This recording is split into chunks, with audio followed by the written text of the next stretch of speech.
could be, like he said, quite a challenge to achieve. So maybe we'll try it if we see one again. It's also up to the pilots.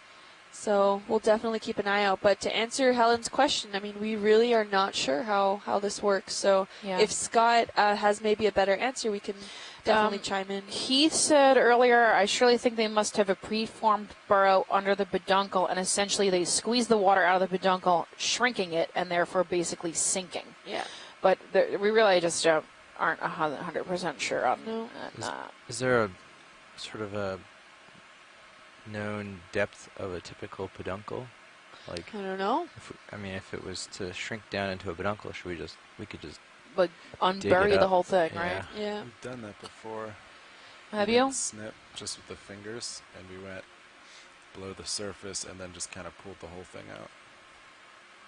It's pretty long, like over a foot. Wow. Interesting. We just passed by one of those squat lobsters that had a very long claw, like we saw the other ones. I didn't see multiple joints, so I don't know if it was the same. And Scott did just chime in again. He said, "Great question, Helen. I suspect, or is it Helene? Helene. I suspect the sea pen has already created a burrow or tunnel, and the peduncle is inflated to hold itself at the top of that burrow. And when disturbed, it can deflate the peduncle and fall into its pre-dug burrow. But there's no tube per se." Yeah.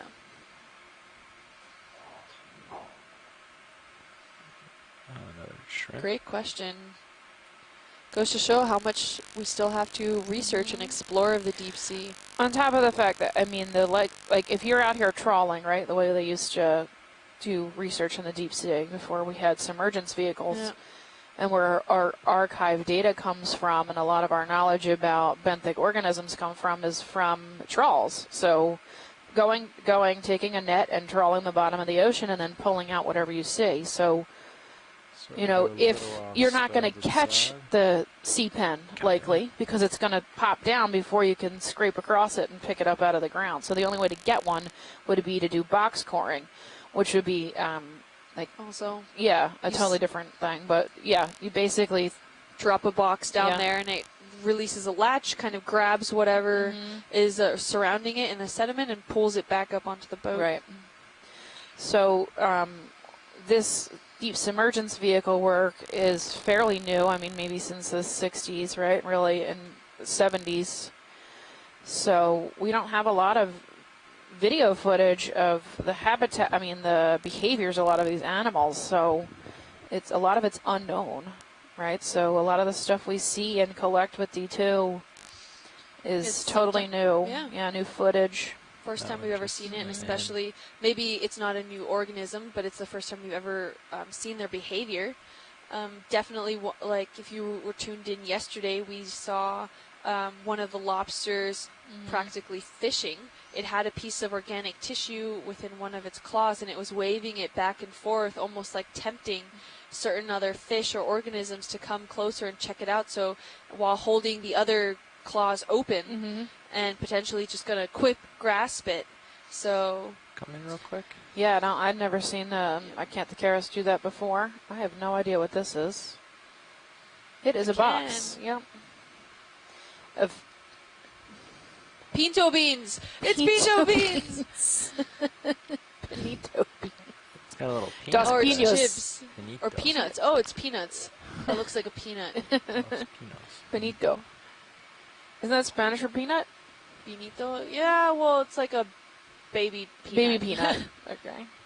Garbage. I think it's actually from Cuba, because the whole written description is in Spanish there. Yeah. Pinito. Too funny. Cereal. Peanut cereal. Here, I thought it was going to be some huge, cool animal. Yep. So close, but no cigar. Sick. You just have to keep looking. This is another deep hole. This looks really interesting. The fact that it looks almost like it caved in, but the walls still look pretty much intact here. Nobody home. It's like the burrow filled in. Yep. Okay. So Scott also chimed in that says that the burrow that potentially the sea pen is forming is lined maybe with a mucus to help stabilize the sediments in place, similar to what I was describing earlier with some of the shrimps and other crustaceans that form also the intricate network of burrowing under the subsurface, where they use a lot of that mucus and stuff and tap the sides of the wall in order to make sure that the sediments around it are stabilized. And these finer grain environments are perfect for that kind of cementation that occurs with the mucus and the fine grain sediments, because if you have coarser grain sediments, that means you need to develop a lot more of that mucus to hold the structure in place, whereas the finer grain sediments, once there's a thin layer of mucus coating around it, they tend to clump together and really stabilize. Yeah, I think it's just a dead stock. Sounds good. Roger. Maybe a former spicules of a hylanema. Could be. Could also be the tubes of a Oceanapia. Haven't seen any of those here, though. Me neither. They're usually more reef associated.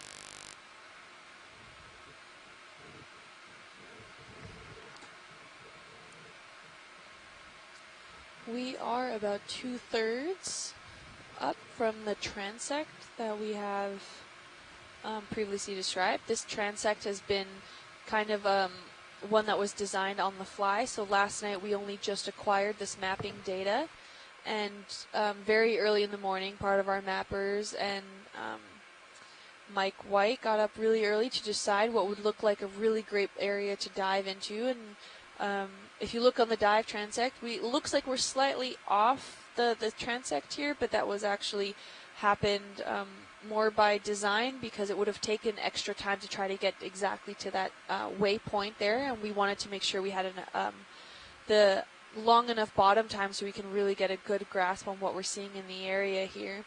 So we decided a few, maybe tens of meters to the south there wouldn't change all that much of the actual environment of the facies that we're looking at. So we're following the same plan as the transect, just slightly further down south. another one of those sponges here. Ooh. Snap in, maybe. Is that another carnivorous sponge there? Looks like it. Ooh, yeah, it looks like the first one that we saw. Yep. So they seem to be quite popular in this area. This is the fourth, I think, of this species. I think so. Okay. In there, seen that. Yep. Nice, thank you. Thank It's you. about a similar size as the last few ones that we saw as well. This guy was standing taller before and has shrunk down. Curious if that's... Come in real quick.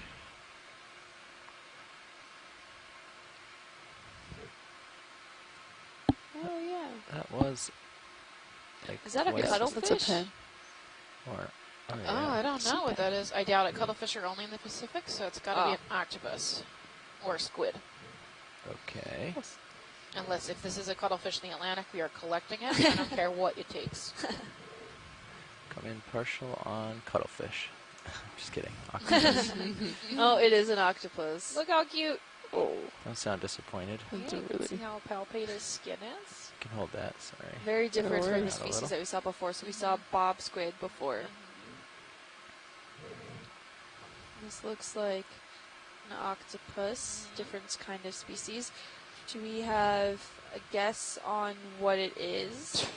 No clue. An octopus. That's the An best octopus. that's the best I Okay. can do. I'll take a bit more. It's fairly Okay. small in size. Yeah. That's max. Oh, we can see his tentacles moving. His arms. He's a little ways out there. I can get closer if we want it. I was afraid it would spook, so I didn't get too close right away. Yeah, no problem. This is a good view. Squinting.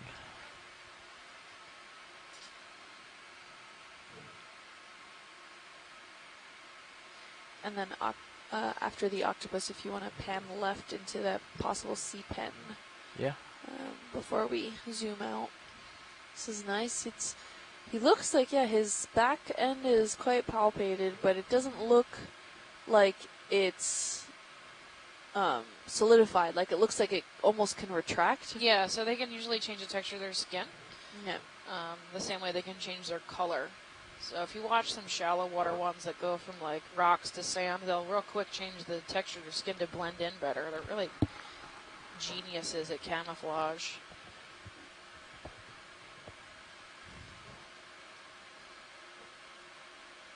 It's kind of difficult to really wrap your brain around the fact that this is related to a clam.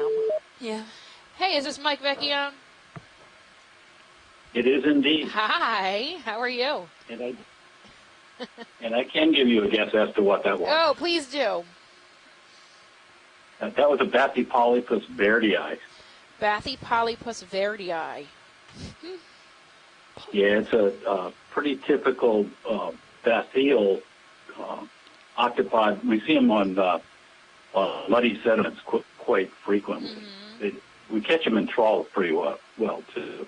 Nice. Because we can trawl that kind of habitat. Awesome. Thank you. Do they grow a lot larger than this?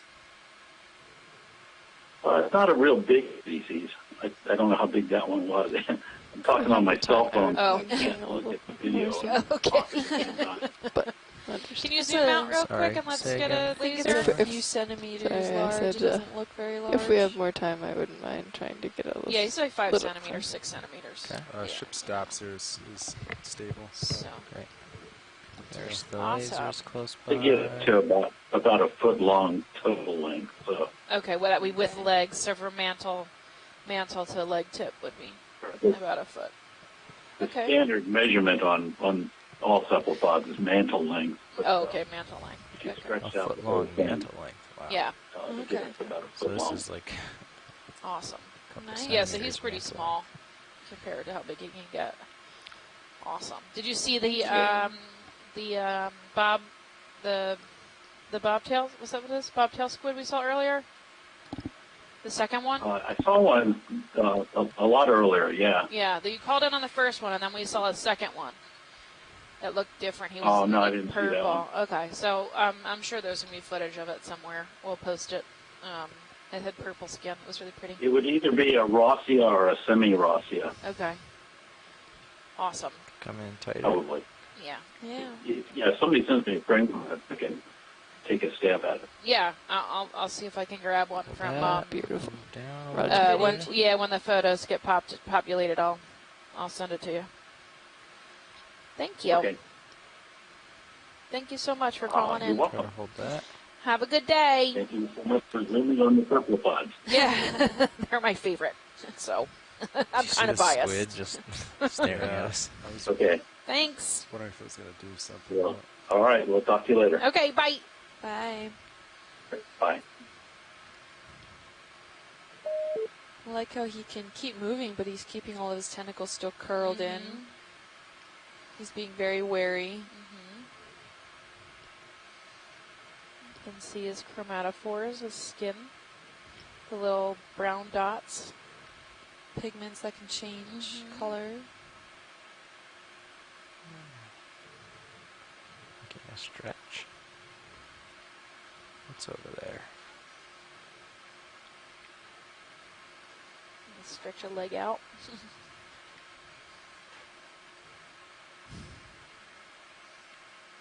It's very slow crawling. Probably apprehensive about moving around too fast.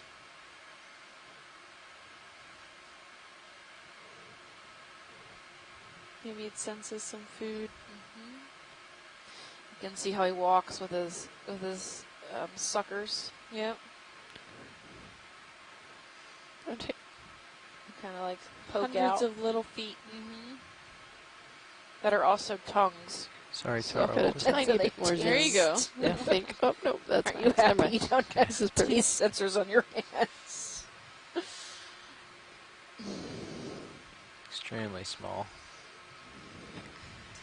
And right above it now is the Yeah, coral. we've got that sea pen too. This one looks different. Yep. This looks very different from what we've seen. It's much more, The tissue is a lot thicker. yeah, chunky.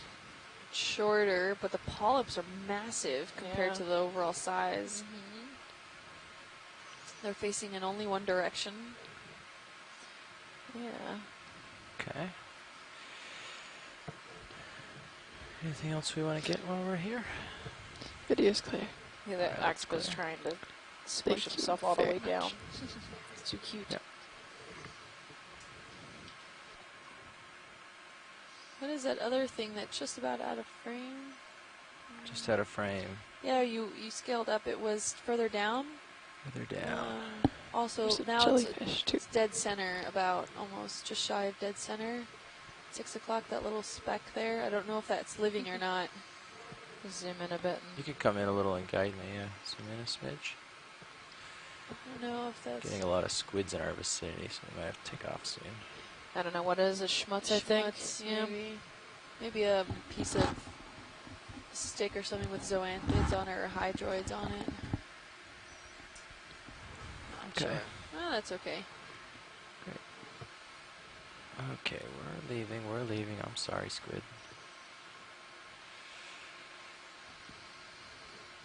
Oh, we scared the little octopus. Did he dart off? I missed it. I wasn't looking. Yeah, just the by a meter. All right, pilot. Camera is at 4.5. Thank you. I had gone over there because it looked like a squid was doing something interesting on the bottom. And then we got distracted By an octopus. by an octopus. It was So it's worth okay. it. Yeah. There's a different sea pen, maybe. Yeah, there's a sea pen, I think. Yeah, if we can get a snap zoom on that one. Sure. We can snap in video.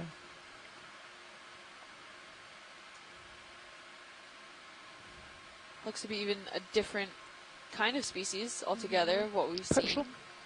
Okay. These polyps are even larger, I'll get a little closer to and it. these face more laterally rather Bring than it in one centered. direction. Very long tentacles on each polyp.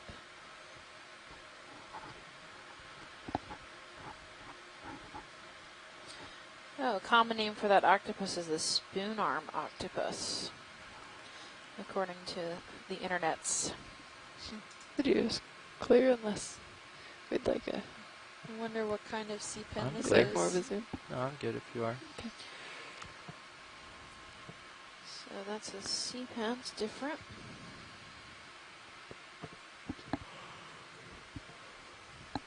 Sorry. Oh, Roger. Yeah. Oh, maybe a shark? Ah, Sure. Cat Yeah, shark? Yeah. Cat Haha. shark, maybe A marbled cat shark? Can't quite get there. He might also spook, so we'll take a second from this view. Get the lasers on it real quick, and then we can zoom in a little farther. Yeah. Good eyes. Go ahead, you can zoom in more. Try to hold stable for you. That's max. Nice. Copy, Max. Seems to be relatively small, maybe just about 10 centimeters, if not 1 centimeter over. I am getting a little closer, It's like just so you know, video. Roger that. Just hanging Tilt out up at the a little. seafloor. I like the patterning on his back. It's really pretty. It is.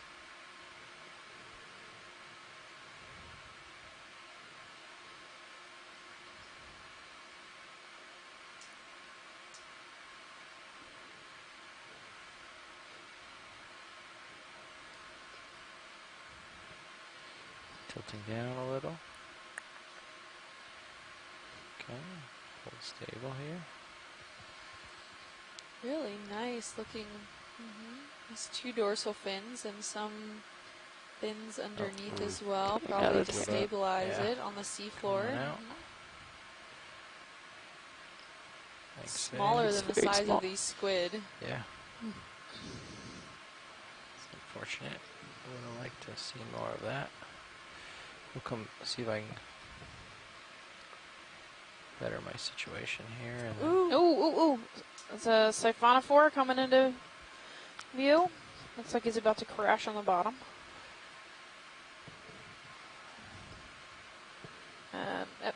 he's there still. It's hard to see. Now the starboard.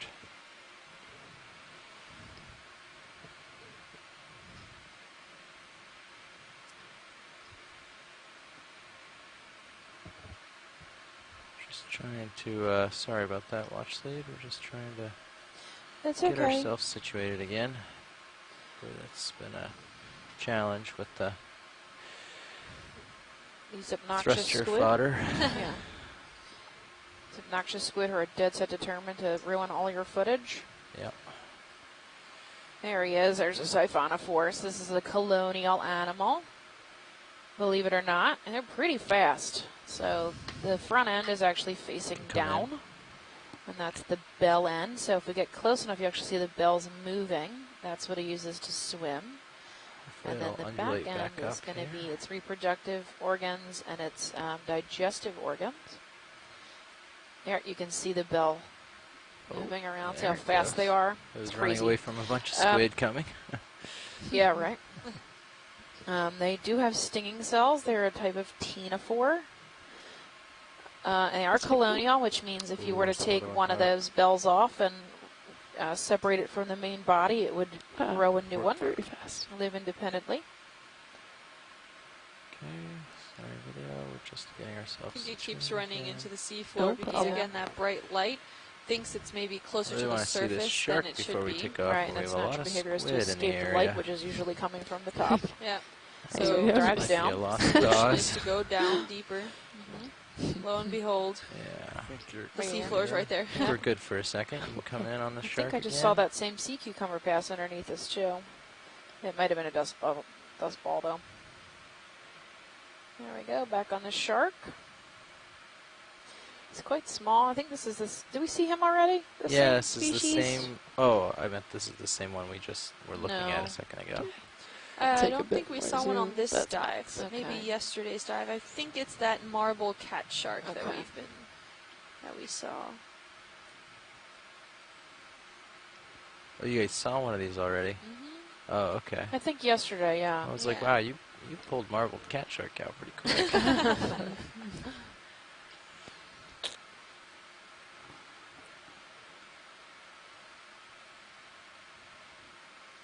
All right, we're gonna start taking bets before see how long the squid let us look at this guy. Straight down. I got 2 minutes.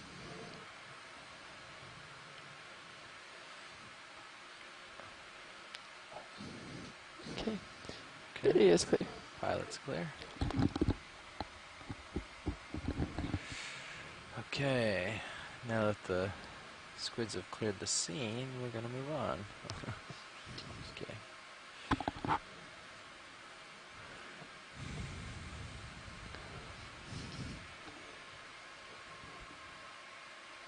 Oh, what's happening here? Oh, Star on a stock, maybe. Looks like a star eating something. Can do this real quick. I am lost a little bit of time. Oh, is that a Sea pen? Is a starfish eating a sea pen? No, let's get in there and videotape Oh it. no, that's Or- your no, that's sponge. It's a Dead. sponge. Who's eating who? It's a carnivorous sponge. Yeah, it's on top of the carnivorous sponge. Oh, that's too so cool. Okay, we And that's a taller sponge than we've seen in any of the other ones. so this is this. I think this is similar to the second species we picked up, Start and it getting looks like closer he might be video. eating Good. that. This is pretty cool footage. Yeah, the sea star. Between feasting. Chris Ma and Chris Diaz, I think. Who will call in We're- first? Yeah, we're gonna have the battle out here between the sponge and the echinoderms.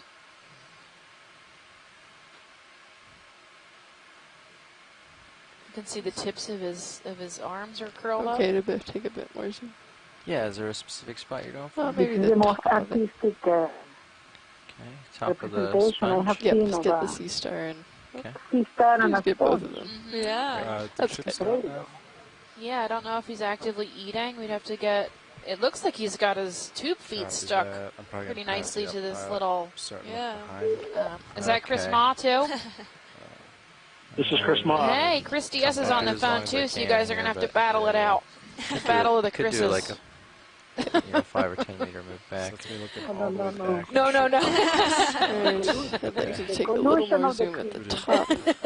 Sure, See the Tara. two. You can tell us more. What we just I've did. never seen this ever. Does this sound good? Yeah. that Well, sounds good. this is You can certainly a see first. this I'll have timing, to I think admit. it's worth it. So this is an Euricia. Can you drop the target here? just in Probably case? not the same species Yeah, that might we've have been to- seeing, but that's not unusual because Henricia tends to be fairly diverse, but without a lot of distinguishing characteristics. So, I mean, this one might be known or it might not. What we do tend to know about Henricia is ecologically, a lot of them feed on sponges. I can safely say this is the first time I've ever seen Henricia or any sea star feeding on a carnivorous sponge. So, you know, E2 brute. So, this one might even have Let's do a little cleanup some of these sea here. stars have a large hyaline tooth on the underside, and this is thought to facilitate feeding on sponges. Usually, they're usually feeding on glass sponges or demo sponges. So, it's the function isn't ever exactly been sort of looked at, but Lesser now. I it's thought think it I can might use be that. I'll perhaps clear it to out scrape once we're away done. the tissue or something Don't like want to make that. too big a mess. But this is what, when we were in the Pacific, what Chris Kelly used to call a 2-for-1. I mean, it would be difficult to be fair, it would be difficult to quantify, but this is a novel discovery. So, I mean, if you wanted to collect the Cladorizid, that Henricia feeding on it would be a plus for me, and I would make every effort to figure out which one it was if it was described. Oh, okay. We think it might not be described, so we could, in theory, collect this. We've already collected one of these Cladorhizids. I believe it was similar to the second one. If there are other priorities, then that's fine. We can move along because Henricia is not identifying. Henricia is not something I like to spend my afternoons doing. Oh. But it's a very interesting. It's a very interesting observation. Yeah. Sure. And it's certainly novel. So I mean, Yeah, I if could you see. can, great. If we but co- if not, don't worry about it. Yeah, if we collected it and you could look at the stomach contents maybe and see if it's actually eating this carnivorous sponge. Well, I can't honestly conceive. I mean, I don't think it could be anything else. I don't know why. Why else would be on there? Ophiuroids climb up on these types of structures to suspension feed. Henricia doesn't suspension feed, as far as I know. So, there's only one reason for stars to climb up onto sort of these perches, and that is to feed on them. Yeah. And there's a long precedent of Henricia feeding on sponges. When we were in the Pacific, I think that large rosellid sponge, one that was the size of a Volkswagen bus, that had multiple Henricia on it with its stomach extended. So, I would stake dinner that this Henricia is probably just feeding on this Cladorhizids. And this might be the first instance of that we know of. Yeah. Yeah. I would say so. I mean, it would be interesting to, to dissect the contents and see what was inside in terms of what aspect of the sponge it feeds on and so forth. There's always more to be learned from a collection. Yeah. But it's definitely a novel observation, and simply the video, I would walk away happy. But like I said, if the sponge was something you had not already collected and you wish to collect it, had we not, I would. Yeah, had we not collected it before, it probably would have been a major priority to collect this now. But I think the video footage and potential identification of what it could be from the other species, the other sample that we did collect, is definitely worth looking at. Okay, then I endorse collection. if that's what you're saying. Yeah, but it was interesting to see that some of the tubular. Chris. Ooh, go ahead, Chris. Yes, go ahead, Chris. Let me put my 5 cents. I coincide. I mean, I haven't explored this region. Okay, I think it's time for us to move on. We're completely now swarmed it's my here. first time. Are we And, gonna, and honestly, from what I understand, we're not making a collection, right? It seems to be a novel very interesting relationship. I mean, we know that the Henricias feed on sponges, but to have this star climbing in the tip of this carnivorous sponge, I'd say we might have a different species of Henricia. We might definitely, I can see this image in invertebrate textbooks, you know. Oh, yeah. Something really shocking. Yes, it's really shocking. I would not miss the opportunity as a person that works in zoology to collect both the sponge and the Henricia. You think we should get it? But honestly, it's we know that it's very valuable time. However, as surprising the distribution and abundance of these carnivorous sponges has been in the area, well, this association is really shocking. I mean, and how it's the whole architecture of it, to see this sea star doing kind of an equilibrium while I think it fits. And we will help with the species that you'll find, Chris, inside of the sea star. And it will be important to correlate whatever is in the sea star with the species of the sponge, So I'm sorry, but I don't have any more collections. You won't ask for any more collections? You promise? How long would it take for you guys to grab this? 2 minutes? It would be pretty quick, given we don't have any more. Yeah, I mean, we can collect it and see if it ends up being a different diversity, or if it's more of one or either of the two species of the carnivorous sponges that we did collect. And we'd be getting 2 samples for 2 community people. Yeah. So, well, not for them, but that there's an interest in both sea stars and the carnivorous sponge. Okay. So the word is. Yeah, if you go down, can we get it? Are you guys positioned for it? We are positioned. Is the word sample? Yes. Yes. Great. Pick it up. We will collect. We're gonna spun up. Your best bet is to take the Gorgonian snippers, go out the bottom, and try and keep it intact with the sea star attached, even though he'll probably fall off between the bottom and the surface, I think. Probably. Could we get the last I'll go to port see just the in case size of it the falls hole off, of just the to make it sea star? easy. You want to see the what? The size of the sea star. Yeah, can we turn on the lasers before we start? Lasers are on. I can tilt down a little, give you... Yeah, sea star is probably like 15 centimeters. And the Cladorize, probably about the same, height-wise. Okay, so I'm not going to dig down into the sediment again. I'll just cut it halfway. Is that okay? Yeah, that's fine. Or would you rather I dig the whole thing out? Yeah, you can cut it halfway. Okay. Great, thank you. We got the root last time, I think.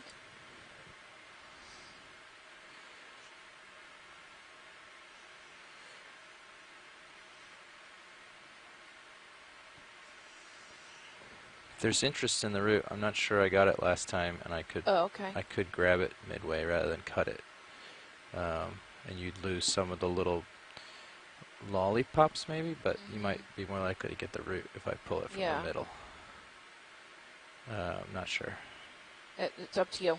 Whatever you think you can grab the best with. The cutters will be the easiest grab, but if you're looking for the root structure, then the fingers are the way to go. What did you do last time? We cut it last time? I cut it really low, like in the dirt. I cut it last time. Okay. Yeah, go ahead and try and grab it with your fingertips. Okay. I think the trick is to dig it up without shaving it. Oh, I see. If I don't, you know what I mean? If I grab it and pull up right now, it won't come loose. Right, and you just shave it. Yeah, I don't want you to shave it. So. Oh, it's pretty loose. Well, I think it's just flexible. I'll give a little pull and see. If we start to shave it. Scott says, I think you should grab the top where the sea star is, otherwise you can easily fall off when you pick up the sponge. So get an arm of the star in there? Yeah, is that what you're saying? try that. concerned with damaging the star. Yeah. It's up to you. You drive. I'm going to stop talking. I think just snipping it right where you are is a good thing, and then just trying to lop it all in the bucket. If he's feeding, he might not let go very easily. Okay. Although, pretty shameful to interrupt a good meal. Okay, so we'll just snip here then, right? That's good. Go for it. Okay. If he falls off, we'll suck him up with a tube. Be gentle so he's doesn't fall. Maybe you'll hang on tight.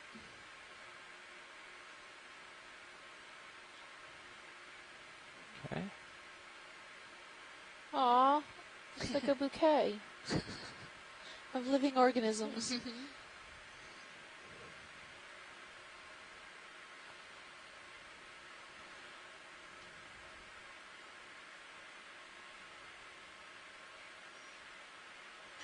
Like balancing a plate on a stick. Yep. Oh, I forgot to write down my...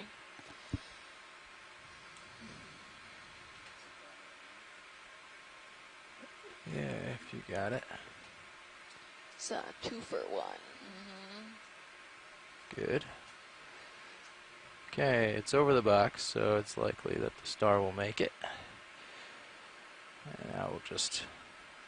So this is going to be 3 bay? I guess I'll go to the back so we don't drop anything on it if we sample again.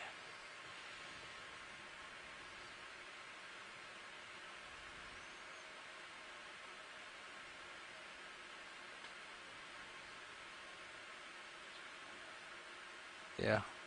Certainly no concern of the star coming free. Oh, good. If the sponge gets loose and devours your other cladorhizids, I apologize. It's in a different bucket. Happened before. He's in a different bucket. Glad it's okay. he's all a completely different side of the ROV then. Good call, pilots. Yeah. Subconsciously, you knew that. Port outer. Port outer. Port outer, yep. And thank you to the GFOE people. I always appreciate your efforts. Yeah, thanks. Not sure if you guys heard that, but a big thank you from Chris Smaw for all GFOE people. Oh, of course. Our pleasure. Always happy to help. Thank you, team. And Chris, too. And thank Chris to give the perspective of how unique it was, too. Oh, absolutely, and I'm glad we got some of that really good video footage of it close by, and maybe the video footage of it in situ and in the lab will become part of textbook normalcy. And this is part of the reason why... It's entirely possible. Yeah. The timing of this will be good enough that I actually have a paper on the Okeanos feeding in the Atlantic, and it's in review right now, but it's going to come back probably within a few weeks, and there might be enough time to incorporate their observations from this expedition into that paper. Oh, that'd be great. Wow. Press. So, yeah, so this might even be in press by the end of the year or early 2020. Nice. Nice. Anyway, well, thank you very much. I'm always watching. Thanks, Chris. And thank you also, Chris. Yeah. In a little while. Bye-bye. Bye. This was a great example as to why we do this. A lot of this stuff has never been seen before, never been happening. These carnivorous sponges was one of the first time we came across them in this area, and let alone to find an echinoderm, a sea star, feeding on one of these carnivorous sponges. It's Chris put it greatly in the fact that, I mean, it was free-for-all out here. It doesn't matter what kind of carnivorous species you are, the bigger and the better. Predator will always get its meal in the end, and this is definitely one of the reasons why trawling could never have given us this kind of experience. We probably would have seen both of these species. However, we would have probably at that point seen the echinoderm knocked off the sponge, never would have known that it was partly eating it. And because we get to explore now using the ROVs in certain areas, we get to see everything in situ, and a lot of these behaviors that normally that we've never even seen or experienced before. And it's just been a phenomenal experience to be part of this and to work on it. And I mean, I'm excited to be here. So right, and we the samples of carnivorous sponges are very rare. So even if we did have Henricia with stomach contents, there's no guarantee anyone on the planet would know what was in that stomach contents. Yeah. And speaking of, looks like we got some fighting squid. Squid here. Right, so just because we have maybe a sample or two of Henricia with stomach contents doesn't mean we can identify what's in it. So now we know likely that Henricia was eating a carnivorous sponge, which is new to science. So big find for today. Absolutely. Highlight of the day, I think, so far. Not too bad considering we're on sand. Which is not a bad thing. We've seen a lot of biodiversity in this area. I mean, not necessarily a hot spot. It's pretty sparse and scattered about, but we've definitely seen a variety of sea pens and other corals, echinella, different varieties of crustaceans, squid, fish, what else? I don't know. Oh, geez. I've got a whole list. Gastropods. These ilex squid are probably the most abundant. The octopus. The bobtail squid, we saw 2 of them. Bathypolypus bairdii, which is the spoon-arm octopus, we saw 1 of them. Pleodicus robustus, which is the royal red shrimp. Glyphocrangon, which is the armored shrimp. Geryonidae, which I think was those chasing golden crabs, similar to the golden crabs. Possible snapping shrimp. Pelagic shrimp. Sea robins, codlings, underworld skates, marbled cat sharks. This long-armed brittle star I don't have a name for. Well, Xenometrocolium naris, which is the crinoid, the 10-armed crinoid. Which we saw 2. Yeah, this is also known as a sea lily. This holothurian that had that light pink skin. Yep, and also the white one that was also seen earlier. Squat lobsters. We saw Acanthocaris at the very beginning when we first dropped down. And then this pseudo-archaster, which is a sea star. And Henricia, which is also a sea star that we just collected. Henricia. I'm seeing a lot of these burrowing features here, this bioturbated sediments, where we see this a lot in the shallow water areas where a lot of the shallow water shrimp bury down deep, and the fact that this also translates into the deep ocean with a lot of soft sediments around is very interesting. We can definitely make that a comparable experience. And it just looks overall like you can definitely see all the bioturbation that's occurring, like all those little bumps and little volcano features that you're seeing here are the leftover piles of sediments that have been dug out from these tunnels, likely due to several species of crustaceans, possibly some fish species as well. Ooh, so we got 3 critters right in view. Yep. We have this long-armed brittle star, which is moved quite quickly. Yep. And then a long-armed squat lobster. And then in the back there's an armored sea robin. I wonder if he has that hitchhiker as well. Video, you can come in partial. Okay, coming in partial. Thanks. How are we doing, Caitlin? A little shrimp hitchhiker. Hello. Yeah. Hello. Associate. You can come in further. And one of our data manager actually had a comment on what kind of shrimp usually is that hitchhiker that we've seen on some of these squat lobsters. It's a cleaner shrimp, where it's likely that symbiotic relationship where the shrimp gets to eat just by simply cleaning whatever or microorganisms has then encrusted or attached itself to the lobster. And it's a symbiotic relationship because the lobster then gets all the crud eaten off and the shrimp gets to eat. So come in on the central both desk. positive relationships coming there. in on this guy. Definitely one to think about. So the question from Patricia on Twitter is, when collecting samples, is there ever concern that cross-contamination of unique species might occur? So we do the best we can to not cross-contaminate the DNA of 2 different specimens. Unfortunately, we are not able to get down there with a little bottle of bleach and clean the claw. So when we do the sampling or subsampling, we will actually take a piece that's not from the likely area that's touched. So we would take a piece from the extremity at the top. Clear on this guy. We cannot help the fact that a sea star has touched a piece of that sponge that's out of our control. We just do the best we can, change gloves in between, and then bleach and DI water our tools in between. It almost looks like a little fan don't let the specimen touch the photography table until we've taken the DNA off and secured that.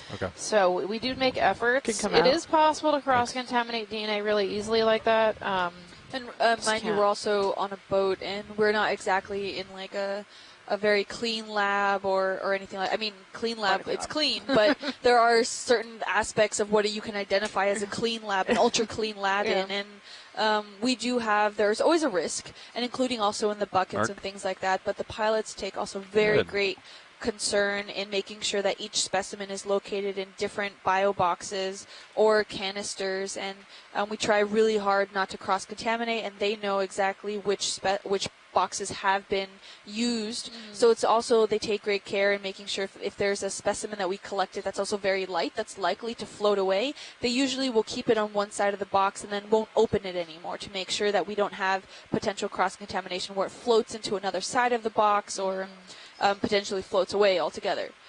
So there's a lot of things we try to do that we can do on the ship that we always keep in mind to make sure that there's not cross-contamination. But just like anywhere, there's always a possibility.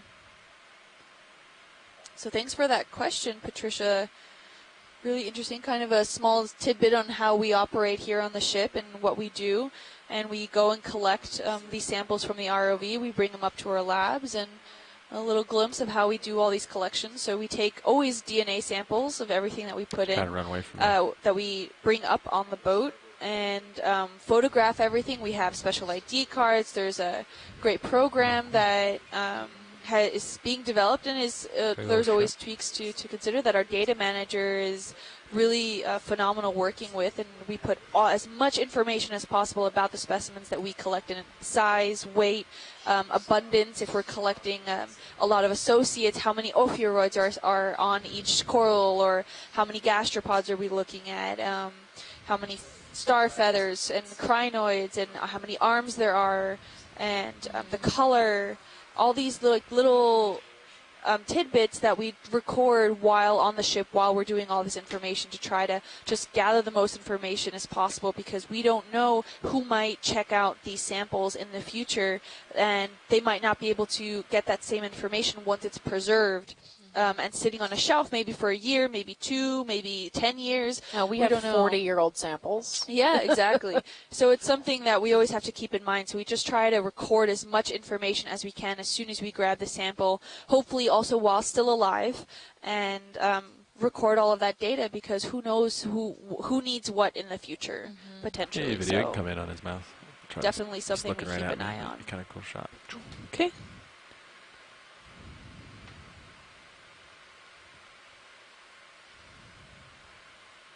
Is that long-armed? I don't know if he's squat lobster. Armed. It's different than the one before. It's not quite as long-armed as the other ones. Yeah, but it's very hairy. His legs are stout. Yeah, his front claws. You can see him feeding. Yeah, stirring up some of the sands. It's getting his mandibles are going crazy. His mouth parts. I can zoom in more on mandibles. Yeah, take See something? Okay, coming in. Yeah, us. Yeah. That's max zoom. Okay, I'll hold that for a second. Yep, see how he picks up food, gives it to his next chelate fingers, his feeding appendages, and then gives it to the next one and sifting through. Yep. Fascinating. Eating any detrital material caught up in the sediments or growing on the sediments. And he's going to clean his antenna. Oh, how cool. And his little hairs help him do that.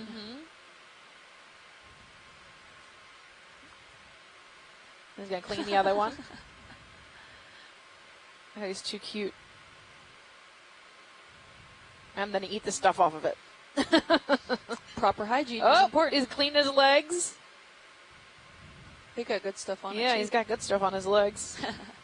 Gonna come out just Very a little bit spiny just and to hairy. keep him in frame. And those front Okay. claws are very stout. They're very thick. Mm-hmm.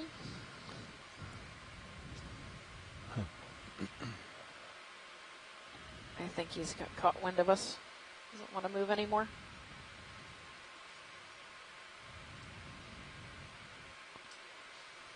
No footage for you. Well, we got some already. Mm-hmm.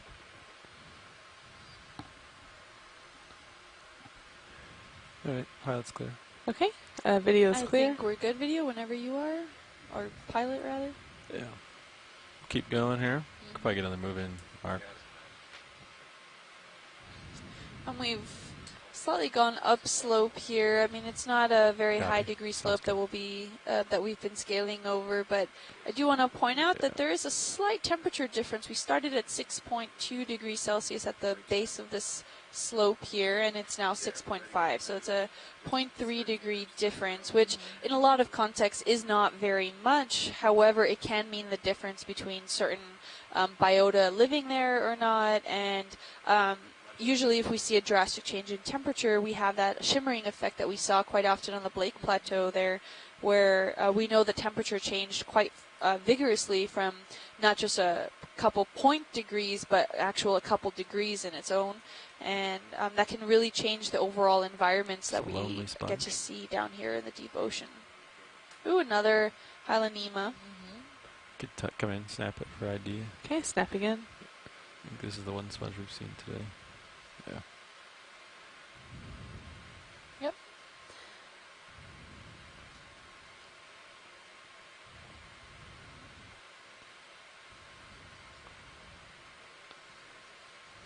Cool.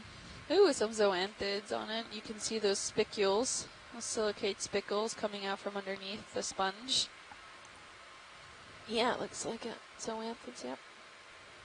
So that's his silicate stalks. There's the spicules, which are normally teeny tiny ones in the cell. Usually have to have a microscope to see it, but this species grows really long ones. It's used as a stalk. So it looks like cotton candy on a stick.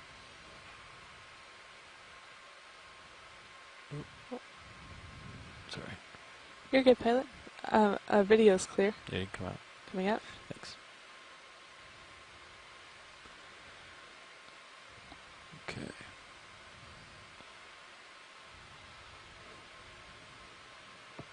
Onward and upward to the unknown. Looks like our squid cleared out. I mean, we're in a Don't lull. jinx it. Maybe we got too shallow. They're no longer here. That disappeared Maybe. yesterday when we got as we were little getting shallower. shallower. And we're just a little too shallow for them anymore. Like literally exactly what you were saying. Like 5 seconds ago. Oh, the habitat can change. Animals can change.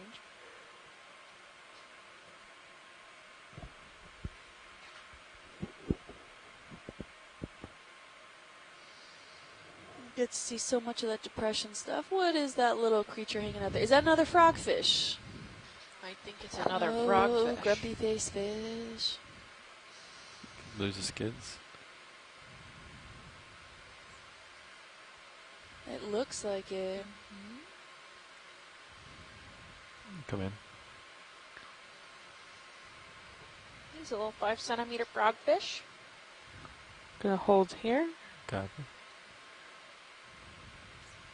Yep, he's another one of these Okay, angler come type in. fish. They stand on the bottom and walk around. Usually have a lure between their eyes. I do not see his lure though. He may not Maybe have they one. haven't developed it. Also, a lot of these like batfish like ones have it on their nose, on the tip of their nose. We used to have one at the aquarium when I volunteered, and you would take a little dead piece of shrimp and wave it in front of him, and he would take it as a little tiny lure and try and lure this dead shrimp. It was ridiculous. They're so cute. Yeah, so that's the batfish like. Yeah, there's a lot of Gonna zoom in little more pinholes on up its his face. underside, Oh, that's Maxim. Never mind. kind of looking things. Yeah, he's pretty Not small. sure if those are spikes or not. Yeah, they're barbly, Yeah. camouflage barbels. Okay. I think we're good. His eyes are quite blue. Okay, video's clear. Some of the skin's pretty clear. It's translucent a little bit.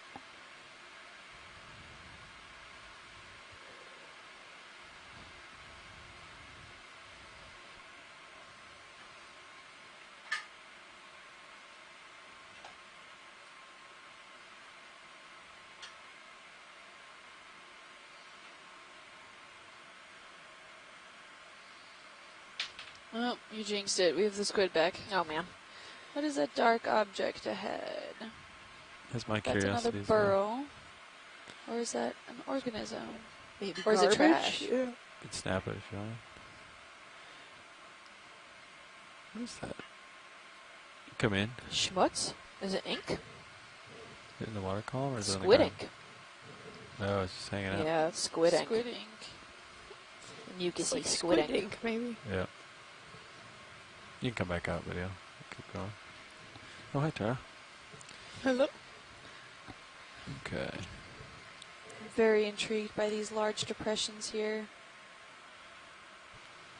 What kind of organism could have done that? I mean, it could have been that blind lobster or the tilefish, but I don't know. The blind lobsters almost don't look large enough to really create these. And I haven't seen any tilefish, but they're usually really shy. So they're probably terrified of the ROV. It's very difficult to find them usually. But this looks like a typical like tilefish looking hole, right? There's usually a front and a back door. That could be the back door. So it's pretty long though. Potentially. I don't know. And for those of you just tuning in, we are at the Key Largo Deep area here. We're just south of the Miami Terrace, diving this previously unexplored region here. I'm Kimberly Galvez from the University of Miami Rosenstiel School of Marine and Atmospheric Sciences. I think there's a little sea star. I'm Stephanie Farrington from Harbor Branch Oceanographic Institute at Florida Atlantic University. Come in. And we are your science leads for this portion of the expedition for this month. We had a few hiccups earlier in the week due to some weather and unforeseen circumstances, but we're back diving now as of yesterday, and we escaped the weather out on the Blake Plateau, and we are here south in the Straits of Florida. We've got a Goniaster, or Goniasterity type sea star. I'm not sure of the genus. I'm sure Chris is watching. He'll chime in and let us know. Got more to zoom, or is that max? That's max. Oh, okay. And he's about 5 centimeters wide, if I got that right on the lasers. Video's clear. It's one of those cookie stars or ravioli stars. Just about maybe 4 or 5 centimeters wide. It's an interesting find. So it looks like potentially what could be a barren area is actually quite filled with a lot of biota here. I mean, it's not necessarily a hot spot of diversity, but we are seeing a variety of species and different organisms that thrive in this area specifically. Ooh, what's that little thing? Right at the 6 o'clock there. Snap video. Another bat? Another batfish or frogfish? Oh, it's a tiny batfish. A frogfish. Oh, another one. Oh. They're so grumpy cute. faces. They're so cute.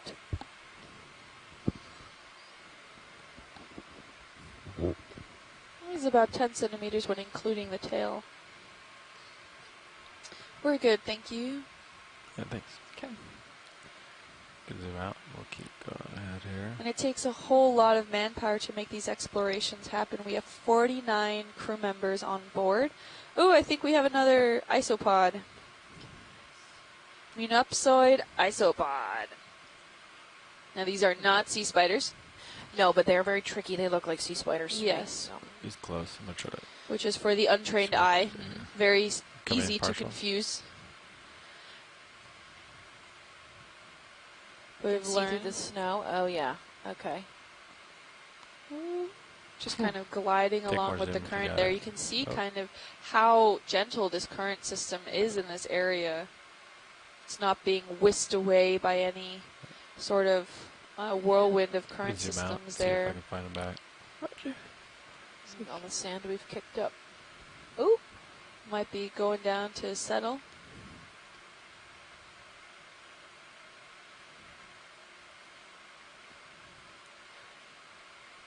And there's several characteristics of why it's also not a sea spider. First, that it has 6 legs.